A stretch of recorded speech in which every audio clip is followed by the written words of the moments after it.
Et bonjour et bienvenue sur Go to the Moon. Aujourd'hui, on va parler de l'achat de pièces d'argent physiques en 2025. Dans un contexte d'incertitude économique, Jusqu'ici, tout va bien. L'important, c'est pas la chute. C'est l'atterrissage. les pièces d'argent représentent un refuge de valeur. Actuellement, ce que je joue, c'est la hausse du prix de l'argent. Vous savez que je suis bullish sur l'argent et que je vois l'argent fin 2025 à 50 $ l'once, voire beaucoup plus, courant 2026. Ça pourrait monter jusqu'à 75-100 $, pourquoi pas. Vers l'infini et au-delà. Le cours de l'argent a évolué positivement comme une fusée dernièrement, mais pour moi, c'est encore intéressant de continuer d'acheter de l'argent, de continuer d'acheter des pièces d'argent. Mais l'objectif, c'est aussi de bien les acheter. Pourquoi j'achète des pièces d'argent, par exemple sur le Bon Coin? C'est parce que j'adore dénicher des bonnes affaires. Je cherche toujours à acheter des pièces le meilleur prix possible. J'aime bien avoir ce sentiment d'avoir fait une bonne affaire. Alors, on va commencer par les concepts essentiels. Le spot price, c'est le prix du marché pour l'argent pur. Il reflète l'offre et la demande mondiale sans ajout. Au 3 octobre 2025, il s'établit à environ 1,30 € par gramme d'argent fin, 999,9, soit environ 48 $ l'once de 3. Pensez-y comme au prix de base d'une matière première. Il fluctue quotidiennement, il est consultable sur des plateformes fiables comme TradingView, Bullion Vault, etc., etc. La prime, quant à elle, est le surcoût ajouté à ce spot pour la fabrication, la distribution et la valeur intrinsèque de la pièce, son design, sa pureté, sa liquidité. Et par liquidité, on entend rareté aussi. Si une pièce coûte 1,50 € par gramme alors que le spot est à 1,30 €, la prime est de 15%. Analogiquement, le spot est le coût brut du métal, la prime, l'emballage et la certification qui en font un produit d'investissement. Une prime modérée 5 à 15% est idéale et au-delà de 30%, elle érode la rentabilité potentielle. Sur le Bon Coin, ciblez des annonces locales pour minimiser les frais de port ou les frais de transport. Favorisez les remises en main propres, utilisez des filtres comme pièces d'argent, 5 francs semeuse, 50 francs Hercule. Qu'est-ce que je vais chercher aussi? On va chercher once d'argent, on va chercher pièces collection aussi. Bref, parmi les pratiques que j'aime bien recommander, c'est qu'il faut faire une vérification physique obligatoire. C'est-à-dire que quand vous recevez, si vous achetez par correspondance, quand vous recevez les pièces, vous devez les tester. Quand vous allez acheter des pièces lors d'un rendez-vous physique, vous devez les tester. Et donc du coup, qu'est-ce qu'il faut avoir sur soi? Il faut, dans la mesure du possible, une petite balance. Il faut, dans la mesure du possible, un dispositif pour mesurer le diamètre de la pièce. Et dans la mesure du possible, ça c'est plutôt facile à avoir, un aimant. Ça permet de faire des tests pour vérifier l'argent. Parce que l'argent n'est pas magnétique. L'argent, par exemple, une pièce spécifique de 12 grammes, si on sait que, par exemple, la semeuse 5 francs, elle fait 12 grammes, quand vous la pesez, elle doit absolument pas faire 13 grammes ou 11 grammes. Ça montrerait que la pièce serait fausse. Une once d'argent doit faire 31 grammes et quelques. Donc voilà, ça c'est des trucs de base pour s'assurer d'avoir des pièces authentiques. Mais on va dérouler tout ça ensemble un peu plus tard. Donc bien sûr, quand on achète sur le Bon Coin, il faut systématiquement négocier, il faut essayer de trouver des lots ou de faire des lots pour faire baisser le prix. Il faut bien sûr se baser sur le prix spot actuel. Et bien sûr, une des choses importantes, c'est vérifier d'avoir des photos des produits qui soient bien nettes. Petit tricks d'ailleurs, si vous voulez, vous copiez-coller les photos dans Grok et vous lui demandez d'authentifier les pièces. Il va vous donner un avis qui vaut ce qu'il vaut, mais qui peut vous aider, notamment sur certaines pièces qui sont plutôt spécifiques. Il va vous donner des points de repère et il va vous aider. Donc je pense que toutes les intelligences artificielles peuvent le faire, mais en tout cas moi j'ai testé sur Grok et ça a plutôt bien marché. Pas mal, non? Donc ensuite, on va privilégier les pièces à pureté élevée, 835 sur 1000 minimum, avec une forte liquidité. Par exemple, les semeuses et les Eagles sont parfaits pour une revente aisée. Et on va éviter de payer en anticipation. On va opter pour le cash, pour des services sécurisés, sinon comme PayPal ou le paiement par le Bon Coin, une fois l'objet inspecté. J'insiste sur une fois l'objet inspecté.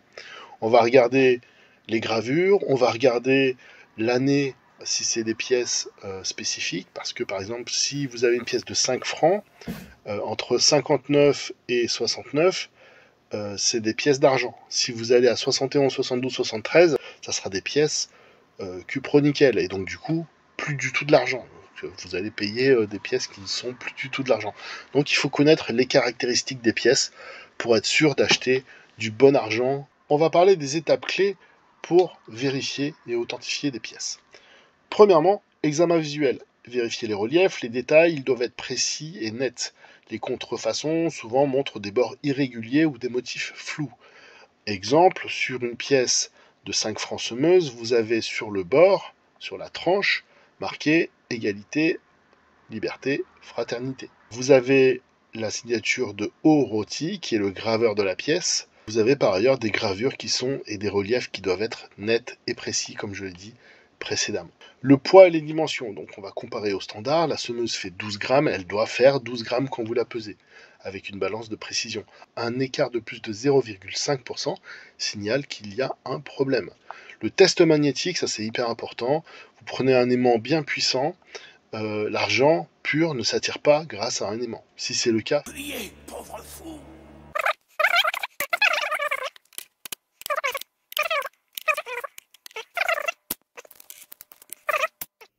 le test sonore, je vous ferai une petite démonstration après, frappez légèrement et un tintement clair et prolongé indique que c'est de l'argent massif.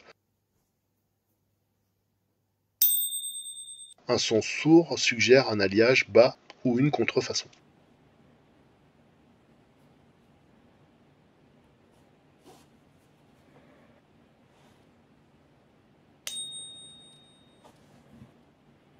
Pour ceux qui auraient des kits de test, vous avez le test à l'acide, donc avec un acide nitrique.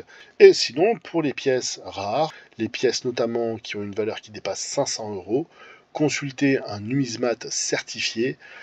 Avec toutes ces vérifications combinées, on devrait éliminer 95% des faux. Pour la petite anecdote, il s'est vu des pièces qui étaient plaquées or et qui avaient un cœur en tungstène, je crois, parce que le métal a des propriétés volumiques et massiques qui sont à peu près les mêmes que l'or. Alors je crois que c'est du tungstène, hein. Je voudrais pas dire de conneries, mais bon, c'est sous réserve. Et c'est que en découpant la pièce qu'ils se sont rendus compte qu'il y avait un cœur en tungstène. Alors la valorisation des pièces repose sur une formule simple. On va diviser le prix d'achat par le poids d'argent.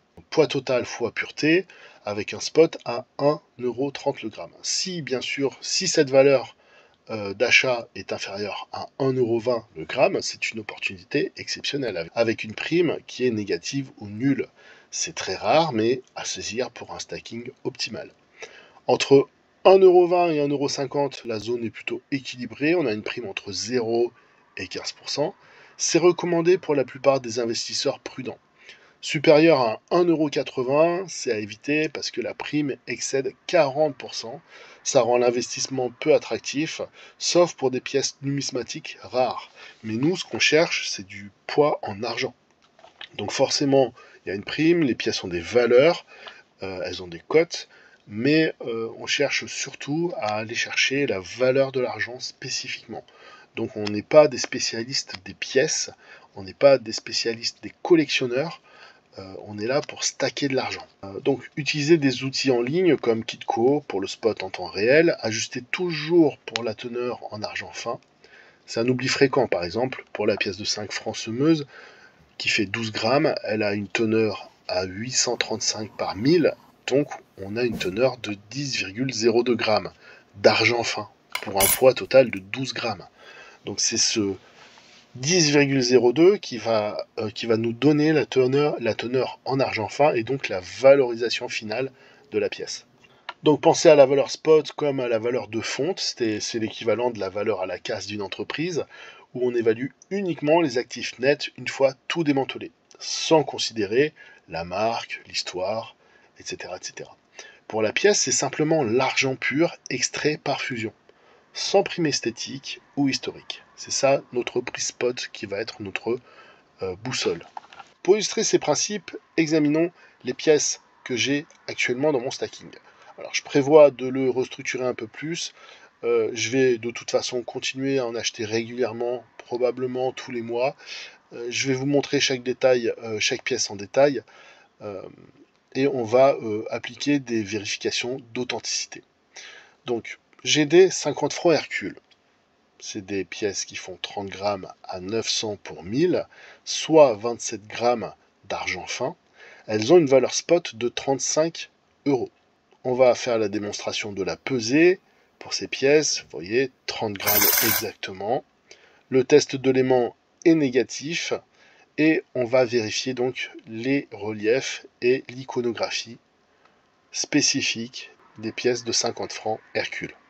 Les 10 francs Hercule, 25 grammes à 900 millièmes, soit 22,5 grammes d'argent fin, une valeur spot à 29 euros. On va faire la démonstration du tintement clair.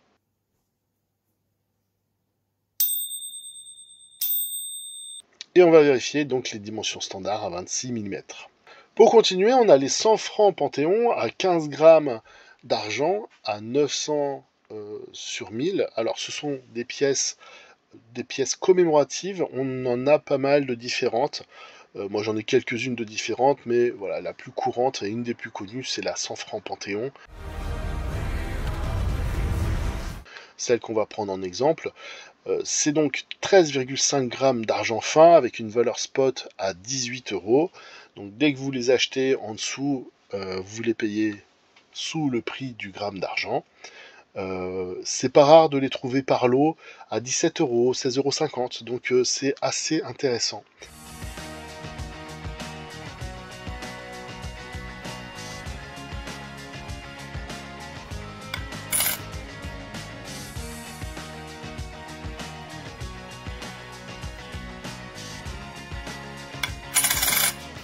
Et donc la 5 francs semeuse entre 1959 en 1969 si je ne m'abuse.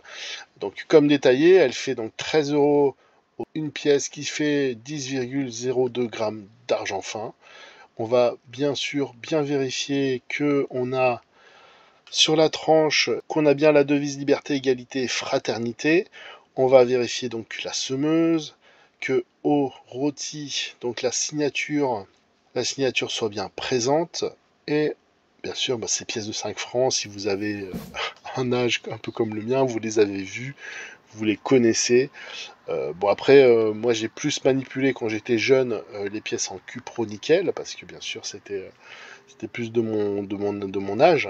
Mais en tout cas, ces pièces sont très liquides, on en trouve beaucoup en France, et c'est une bonne façon de stacker de l'argent à un prix très très proche d'un prix spot. Et j'ai quelques American Eagle. Ces pièces ont la particularité de faire une once d'argent, soit 31,103 grammes à 999 sur 1000. La valeur spot par pièce est à 40 euros. Ce qu'on peut regarder, c'est que ce soit bien net, sans faux relief. On va bien vérifier la tranche, qu'il n'y ait pas de problème. On peut, si on veut, utiliser des loupes grossissantes pour voir d'éventuels problèmes de gravure. Mais comme vous le voyez, elle fait bien son poids et elle passe le test de l'aimant. Et au niveau du bruit, vous voyez que ça teinte. C'est parfait. En ce qui me concerne, pour la revente, je compte revendre mes pièces via le Bon Coin si c'est possible. Et je ne le ferai qu'une fois que le prix de l'argent aura atteint entre 75, au moins 75 $, pour que ce soit vraiment intéressant. Alors une fois acquis, la revente est clé. Privilégiez les marchés secondaires comme le Bon Coin pour des transactions locales en cash, ou des professionnels comme CGB Numismatique pour une évaluation experte. On peut avoir des primes potentielles par rapport à l'état de la pièce. Pour le cash direct, les rencontres en personne sont efficaces, mais bien sûr, il faut les sécuriser. Si vous donnez un rendez-vous, c'est toujours dans un endroit public, toujours dans un endroit où il y a des caméras de sécurité, par exemple un McDo, un parking de supermarché, enfin des endroits qui sont où il y a du monde pour se sécuriser. En France, en 2025, il y a une fiscalité Donc les plus-values sur les métaux précieux sont soumises à la flat tax, seulement si on est sur des montants supérieurs à 5 000 € annuels. Sinon, c'est exonéré après 3 ans de détention, mais ça c'est à partir du moment où vous avez les preuves d'achat pour l'argent et 22 ans pour l'or.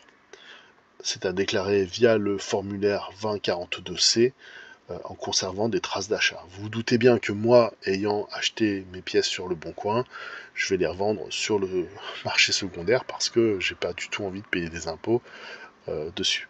Parce que c'est notre projet! Après, si vous voulez être sûr de vous, vous pouvez acheter sur des sites officiels, avoir des factures et attendre les temps de détention pour bénéficier des exonérations. À l'horizon 2026, certains analystes prévoient une once à 75 $, portée par l'inflation, les tensions géopolitiques, la demande industrielle. Donc ça ferait environ 2,50 € le spot. Nice. Mon plan, ça serait stacker progressivement avec des achats mensuels, toujours en essayant de rester sous le spot de 1,30 et donc diversifier entre pièces et lingots, sachant que pour ce qui est des lingots, c'est plus facile de se faire avoir, c'est plus facile d'avoir un cœur en cuivre.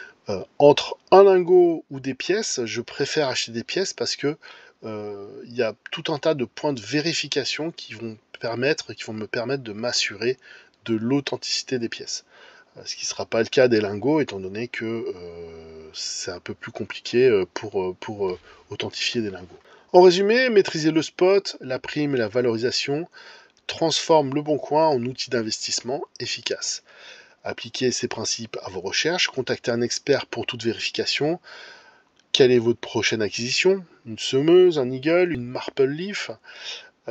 Partagez en commentaire, likez si je vous ai donné quelques conseils utiles. Abonnez-vous pour mes analyses sur l'investissement et à bientôt pour de nouvelles aventures.